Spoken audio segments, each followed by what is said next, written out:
کہ ہمارا نقصان کوئی کرے اور بدلے میں ہم اس کے ساتھ نیکی کر دیں؟ کون ایسا بندہ ہے آج کے دور میں کہ جو ہمیں مار دے اور بدلے میں ہم اس کو کچھ نہ کہیں؟ ایسا تو ہو ہی نہیں سکتا۔ جس نے ہمیں اگر ایک تھپڑ مارا ہے نا تو بدلے میں اس کو ہم نے 2 مارنے ہی مارنے ہیں۔ اگر کسی نے ہمیں گالی دی ہے نا تو بدلے میں ہم نے بھی گالی دینی ہے، تب جا کے ہمارا نفس راضی ہوگا۔ پھر ہم کہتے ہیں لے بھی اس نے بھی مجھے مارا اور میں نے بھی بدلے میں 2-3 اس کو جڑ دی ہیں۔ تو پھر بندہ پوچھے کہ یار تو نے لڑائی کی، تو نے اس کو مارا، اس نے تجھے مارا، حاصل کیا ہوا؟ 2 منٹ کی خوشی؟ یا نفس کو راضی کیا، شیطان کو راضی کیا؟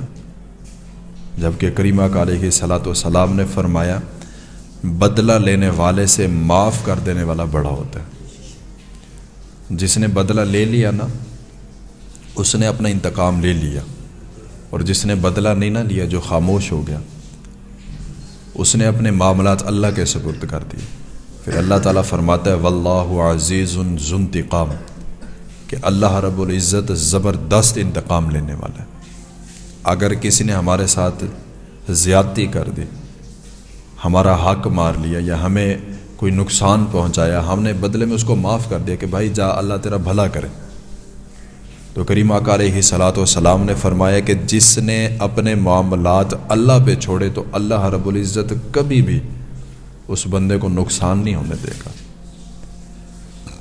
جب سے ہم نے اپنے فیصلے خود کرنا شروع کیے، جب سے ہم نے لڑائیوں میں اس طرح جوش و خروش دکھایا، تب سے معاملات بڑے خراب ہو گئے۔ ہر دوسرا بندہ، ہر دوسرے بندے کے اندر جو ہے نا یہی لڑائی کا جذبہ، یہی کچھ پایا جاتا ہے۔ اس کو بند کروائیں جو باہر بول رہے ہیں۔ یہی جو ہمارے اندر خرابی پیدا ہوئی، جس کی وجہ سے آج امت مسلمہ اتنا پیچھے چلی گئی ہے کہ جس کا کوئی اندازہ ہی نہیں ہے۔ آج ہر بندہ بدلے کی آگ میں بل رہا ہے۔ آج ہر بندہ صرف اور صرف یہ چاہتا ہے کہ اگر کسی کے ساتھ لڑائی ہوئی ہے نا تو بھائی میں نے اس کو چھوڑنا نہیں، اور وہ ذات کی گالیاں دی جاتی ہے کہ الامان والحفیظ کے یہ چیزیں بھی ہوتی ہیں۔ ایک وقت تھا، دیکھیں آپ کے رمضان المبارک کی برکت تھی۔ جب رمضان المبارک کا مہینہ آتا تھا تو ایک رونق ہوتی تھی۔ اب اس رمضان آپ نے بھی یہ چیز نوٹ کی ہوگی، یار اس رمضان وہ ایک جو لذت ہوتی تھی نا سحری اور افطاری کی، وہ نہیں ہے۔ اس رمضان میں جیسے تراویحوں کے بعد ہم سحری کا انتظار کرتے تھے ساری رات، وہ چیز اب نہیں ہے، وہ لذت، وہ مزہ نہیں رہا۔ بس کیا ہے جی، افطاری کی، اس کے بعد تراویح پڑھی اور سو گئے۔ وہ ایک جو لذت تھی، ایک جو مزہ تھا، وہ نہیں رہا اب۔ یہ رمضان جو ہے اتنا تیزی میں گزر گیا کہ پتہ ہی نہیں چلا۔ ابھی چند دن پہلے کی بات ہے کہ یہی باتیں ہو رہی تھی کہ رمضان المبارک کی آمد ہے، لیکن یہ اپنی اختتامی گھڑیوں کی طرف روانہ ہے۔ اتنا جلدی گزر گیا، اور کتنا ہی خوش نصیب ہوں گے وہ لوگ جنہوں نے اس رمضان اپنے رب کو راضی کر لیا۔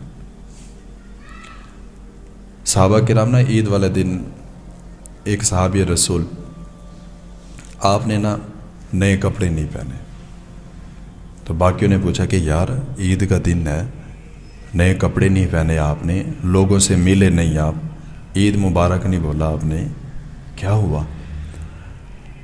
تو وہ کہنے لگے یار عید تو وہ بندہ منائے نا جس کے روزے قبول ہوئے ہو، عید تو وہ بندہ منائے نا جس نے رمضان میں اپنے رب کو راضی کیا ہو۔ ہم نے کیا کیا؟ دنیا میں مست رہے۔ ہم نے کیا کیا؟ رمضان میں بھی شاپنگ میں لگے رہے۔ ہم نے کیا کیا؟ رمضان کے مہینے بھی بہانے ڈھونڈتے رہے کہ یار میں نے کام کرنا، میں روزہ نہیں رکھ سکتا۔